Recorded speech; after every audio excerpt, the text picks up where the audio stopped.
Hello everyone, welcome back to NEET fighter. NEET fighter में आपका स्वागत है।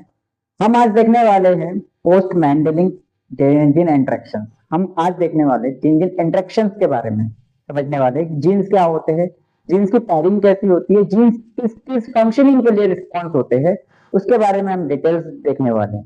तो स्टार्ट करते हैं। आज का हमारा जो लेक्चर है वो है जीन जीन इंटरेक्शन।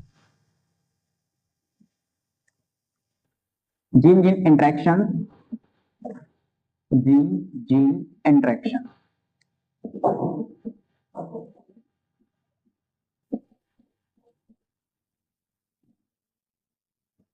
तो हम जीन जीन इंटरेक्शन समझने से पहले हम जीन को समझ लेते हैं कि जीन है क्या। एक्चुअली में जीन्स जो होते हैं वो एलील के ग्रुप होते हैं, या इसी इसी यही कह सकते हैं कि group of allele, group of allele. ठीक है।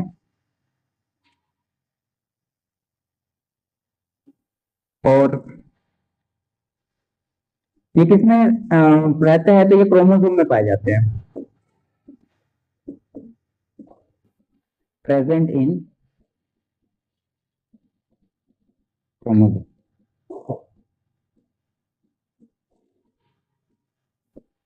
और ये रिस्पॉन्स किसके लिए करते हैं, तो कैसी हमारी बॉडी फंक्शनिंग करेगी, वो आपका साइज कैसे होगा, आपका कलर क्या होगा, हमारे बाल का कलर क्या होगा, हेयर कलर के बारे में, हमारी साइज के बारे में। ठीक है। तो ये फंक्शनिंग करता है body size, size, colour, height.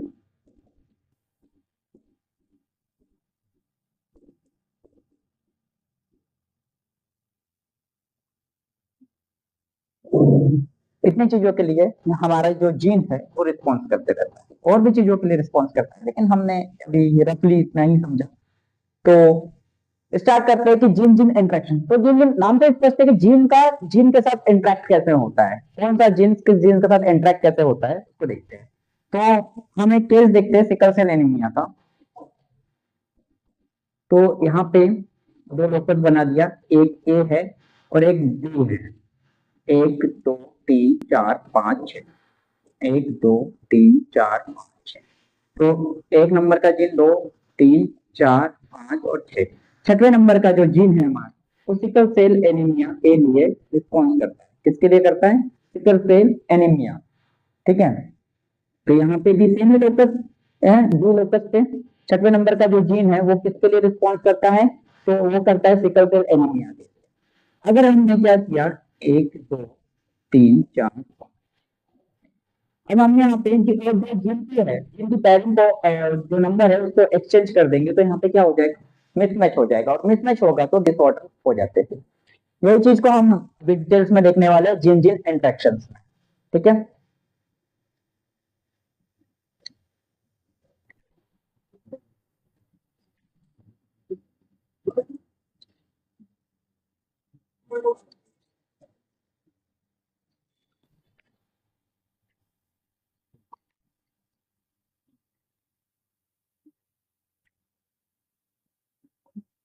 तो स्टार्ट करते हैं हमारा जीन जीन इंटरेक्शन।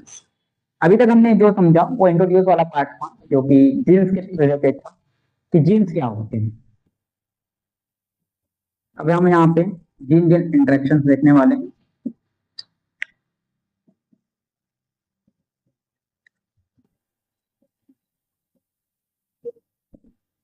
तो मेजर जीन जीन इंटरेक्शन दो टाइप से होते हैं। एक है एलेलिक जीन इंटरेक्शन,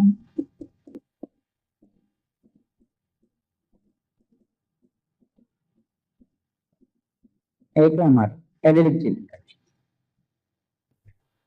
और एक है हमारा नॉन एलेलिक जीन इंटरेक्शन।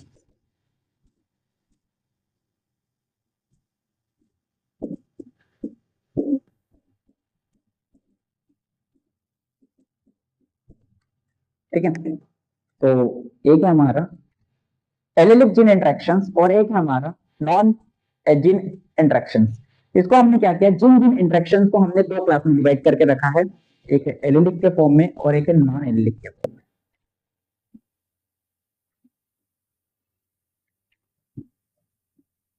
तो अब एक एक को देखते हैं कि इसके अंदर क्या आएगा एलिलिक चेन इंटरेक्शन के अंदर।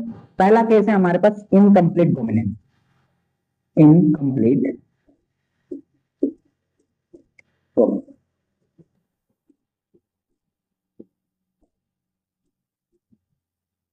दूसरा है कोडोमिनेंस।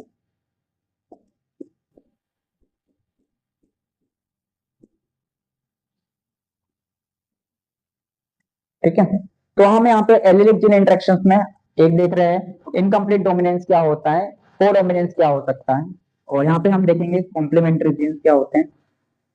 यहाँ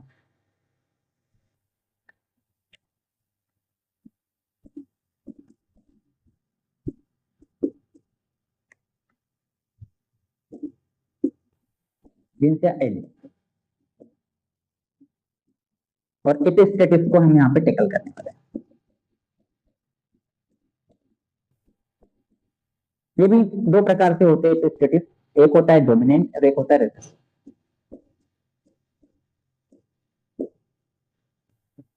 एक है रेसिस्टेंट।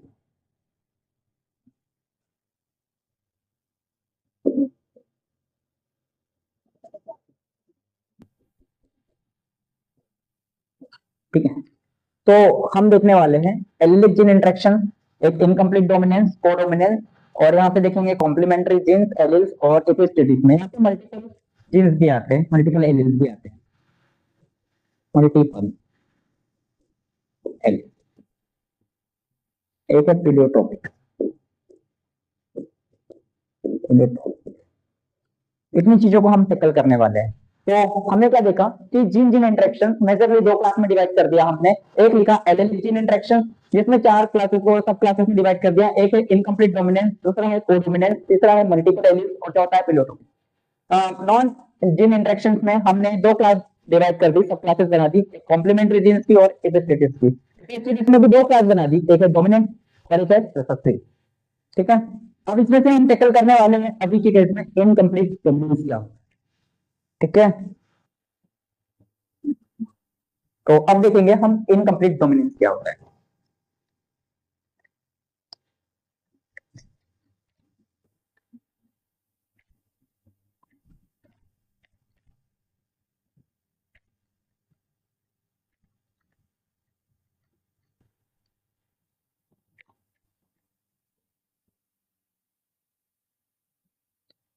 तो अब पहला केस आ गया हमारे पास एलिलिक जीन इंटरेक्शन का। एलिलिक जीन इंटरेक्शन,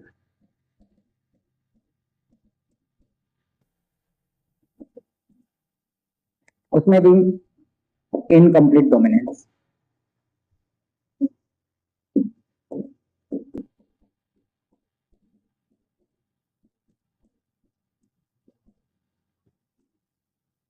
इसमें देखते हैं इसको डिस्कवर किया था कॉरेंस ने, डिस्कवर पाया कॉरेंस, और ये डिस्कवर किया था मीरा बिलासा जलापा में।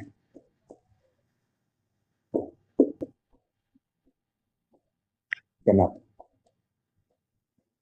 एनसीईआरटी की लाइन में लिखा हुआ है ये।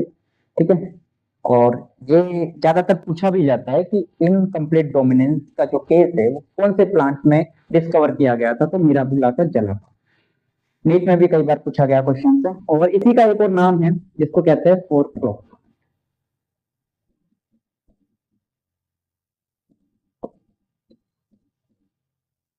तो अब इसका हम क्या करने वाले, क्रॉस कराने वाले हैं, तो क्रॉस को देख लेते हैं।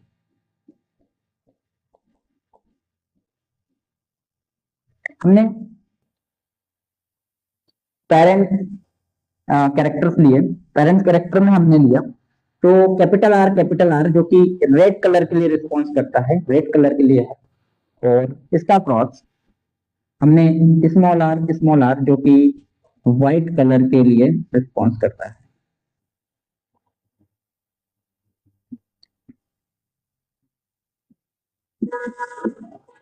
मैं यहाँ पे डब्ल्यू रख लेता हूँ, डब्ल्यू लेके चलते हैं। ठीक है, तो ये फ्लावर के कलर के ऊपर डिपेंड कर रहा है फ्लावर।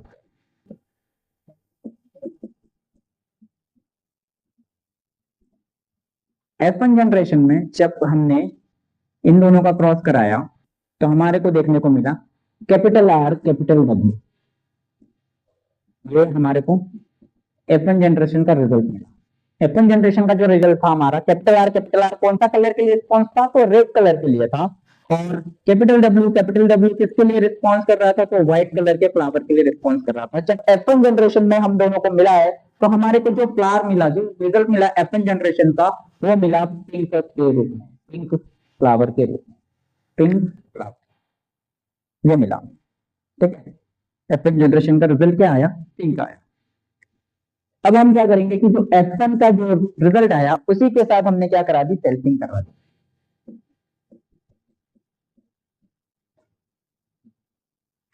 F1 जनरेशन में जो पिंक प्लांट देखने को मिला उसी के साथ हमने क्या किया? एफ को क्रॉस करा दिया या सेल्फिंग करा दी। जब सेल्फिंग का केस बनाते हैं एक तरफ हमने कैपिटल आर ले लिया, एक तरफ हमने एक चेकर बोटी बना दिया और कैपिटल डब्ल्यू किया। यहाँ पे कैपिटल आर कैपिटल डब्ल्यू, ये था कैपिटल आर वाला जो हमारे पास फ्लावर था वो रेड कलर के लिए था, तो रेड कलर हमको देखने को मिला है। अब जो कैपिटल आर कैपिटल डब्ल्यू है, तो कैपिटल आर कैपिटल डब्ल्यू ये हमको क्या दिखा रहा था? F1 जनरेशन का पिंक। अब यहाँ पे कैपिटल आर कैपिटल डब्ल्यू, यहाँ पे भी ये किसके लिए था? तो पिंक के लिए था। और यहाँ पे डब्ल्यू और डब्ल्यू ये किसके लिए था? व्हाइट के लिए, है ना। अब हम यहाँ पे दो क्रॉस बनाएंगे। एक F1 जनरेशन का क्रॉस करवाया जब कैपिटल आर रेड फ्लावर का व्हाइट फ्लावर के साथ कराया, तो F1 जनरेशन में हमको क्या रिजल्ट देखने को मिला? तो पिंक देखने को मिला। फिर हमने उसकी सेल्फिंग कराई तो हमारे को ये रेशियो देखने को मिलेगा। अभी हम फिनोटिपिक और जीनोटिपिक रेशियो भी देखेंगे। तो हमने देखा फिनोटिपिक रेशियो,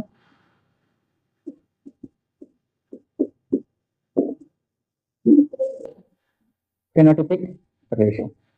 अब यहाँ से देखो रेड के लिए एक है, तो रेड का रेशियो कितना आ रहा है? एक ही फ्लावर हमको देखने को मिल रहा है, तो रेड का कितना है? एक। एक जो पिंक का है उसका दो है, तो यहाँ पे दो। और जो व्हाइट है, व्हाइट के भी हमको कितने देखने को मिले? एक। तो यहाँ पे आया हमारा फिनोटिपिक रेशियो 1:2:, और यही रेशियो हमारा क्या रहेगा? जीनोटिपिक।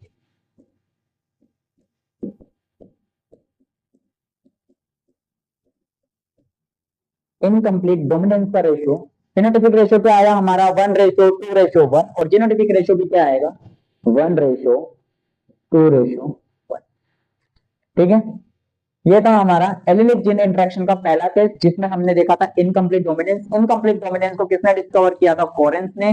किसने किया था? मिराबलासा जलापा के प्लांट में। इसको एक और नाम से जानते हैं हम, जो कि 4 o'clock प्लांट है। इसका केस देखा हमने कि यहाँ पे रेड फ्लावर लिया, व्हाइट फ्लावर लिया, उसका F1 जनरेशन में क्रॉस कराया तो हमारे को कौन सा कलर देखने को मिला? फ्लावर का पिंक। जब उसकी सेल्फिंग कराई तो हमारे को फेनोटाइपिक रेशियो क्या देखने को मिला? 1:2:1। और जीनोटाइपिक रेशियो क्या देखने को मिला? 1:2:1। ठीक है, अब हम नेक्स्ट केस देखते हैं।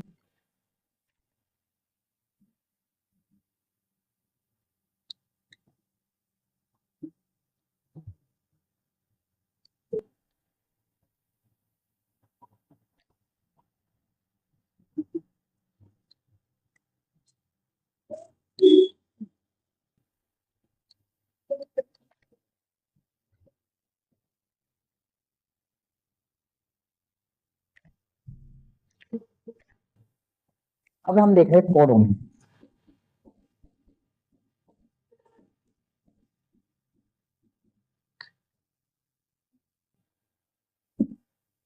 कोडोमिन का केस, ये केस हम देखेंगे एनिमल। एनिमल में भी हम देखेंगे कोडोमिन।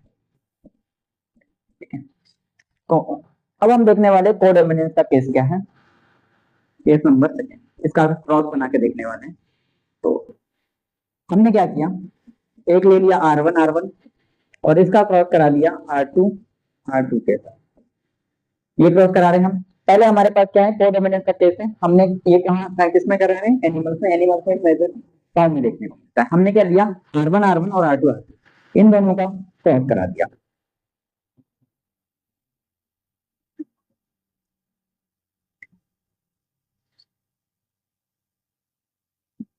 तो यहाँ पे हमको F1 जनरेशन में क्या मिला, R1 और R2। F1 जनरेशन का जो रिजल्ट मिला हमको क्या मिला, वो R1 और R2 देखने को मिला। R1 और R2 की जब हमने क्या करा दी, सेल्फिंग करा दी, तो यहाँ पे भी हमारे को कलर देखने को मिलेंगे। तो इसका केस बनाते हैं, चेकर बोर्ड पे हैं R1 R2।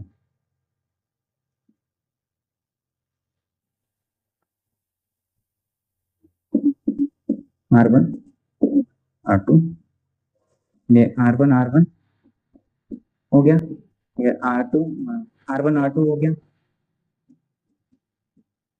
यहाँ पे R1 R2 हो गया, यहाँ पे R2 तो हमने यहाँ पे देखा कि R1 वाले कितने हैं, R1 वाले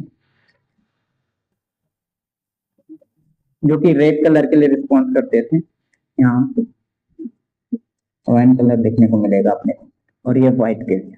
ठीक है, हम रेड और व्हाइट का करा रहे हैं। तो R1 वाले कितने हैं, एक है। तो ये कौन सा कलर दिखा रहा था, व्हाइट के लिए। ठीक है, और R2 वाला हमारे पास क्या है, R2 वाला किसके लिए है, तो ठीक है रेड, ये रेड के लिए है और ये है व्हाइट के, या इसको ब्लैक भी कर सकते हैं। R1 R2 बीच का कलर दिखा रहा है, दोनों कलर को दिखा रहा है, ये केस आएगा। ठीक है, तो इस टाइप का केस अगर हमको देखने को मिल रहा है, इसमें हम कलर को भी बदल सकते हैं।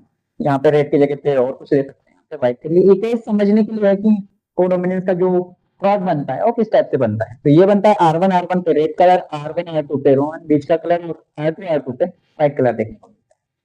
तो ठीक है, अगला नेक्स्ट नेक्स्ट केस देखते हैं, मल्टीपल एलील्स का।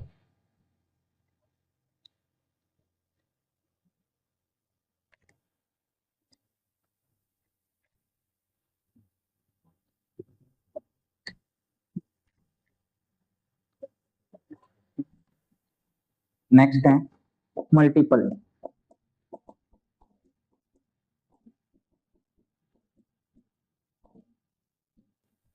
ये केस हमको देखने को मिलेगा ए बी ब्लड ग्रुप।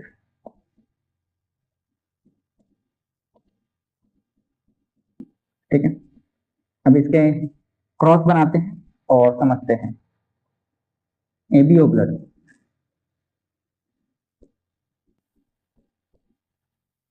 ठीक है, तो स्टार्ट करते हैं मल्टीपल एलील्स को।